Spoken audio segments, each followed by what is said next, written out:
ավարտվում է, ինչու են հենց այս պահին հիշել ակտիվացել հենց այս թեմայի շրջանակում։ Շնորհակալ եմ։ Առաջին հերթին ուզում եմ ձեզ բոլորին լրագրողներին շնորհակալություն հայտնել օբյեկտիվ լուսաբանելու համար, դա մեզ համար շատ կարևոր է, որ մեր հասարակությունը ճշմարտությունը իմանա վերջապես։ Ինչ վերաբերում է ուղղորդված է, թե չէ, երևի ակցիայի կազմակերպիչներից պետք է հարցնեք, որովհետև իրենք, ինչպես ես նշեցի, բազմաթիվ հնարավորություններ են ունեցել իմ հետ հանդիպելու, մենք քննարկել ենք բոլոր հարցերը, իրենք առաջարկել են հասարակական կազմակերպություն ստեղծել, որում մենք օգնել ենք, խնդրել են, որ մենք իրենց լիազորենք, որպեսզի իրանք զբաղվեն այդ հարցերով եւ ներկայացնեն մեր հասարակությանը ինչա կատարվել ի վերջո Արցախում, որովհետեւ այս այսպես կոչված թալանը պրոյեկցում է բոլոր արցախցիների վրա,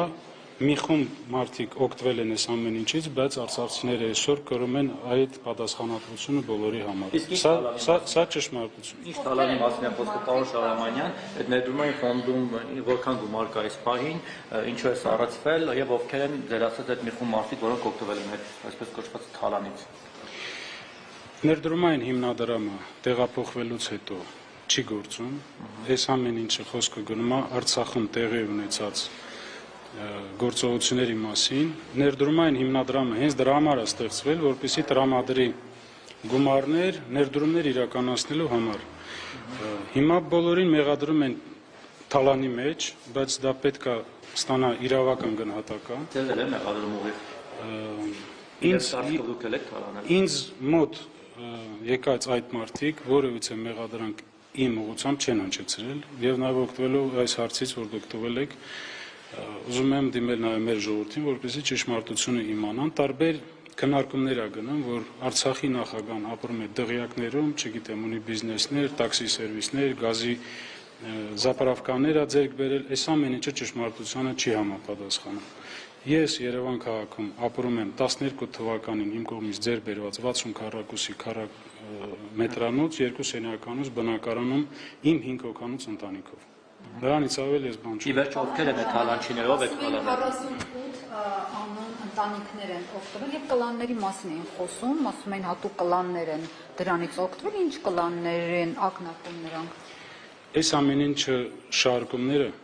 եւ հաշվի առնելով նաեւ մեր տեղահանումից հետո նման շարժումների քանակի մեծությունը, մենք դիմել ենք դատախազություն, որպեսզի տա իրավական գնահատական եւ վերջո հանրությունը տեղյակ լինի, թե ովքեր են այդ մարդիկ։ Դուք տեղյակ եք, պարոն Շահրամանյան։ Այդ բարույթով երբ է վերջին անգամ հարցաքննությունը տեղի ունեցել եւ ինչ փուլում է։ Ես եթե չեմ սխալվում 24 թվականի փետրվար ամսին որպես վկա հարցաքննվել եմ եւ հակակոռուպցիոն կոմիտեում եւ քննչական կոմիտեում։ Դուք տեղյակ եք, պարոն Շահրամանյան, ովքեր են թալանել։ Որևէ անուն գիտեք։ Ոչ, նման բան այս պահին չի կարելի ասել, ովքեր են թալանել, մինչև չլինի, ես տեղյակ չեմ։ Չեմ կարա, ներողություն, չեմ կարա տամ իրավական գնահատական, դա պետք է տա իրավապահ համակարգը։ Պարոն Շահրամանյան, մամուլում տեղեկություններ է տարածվել, որ ձեր նախագահության ժամկետը լրանալուց հետո Սամվել Բաբայանն է ուզում իր թեկնածությունը դնել։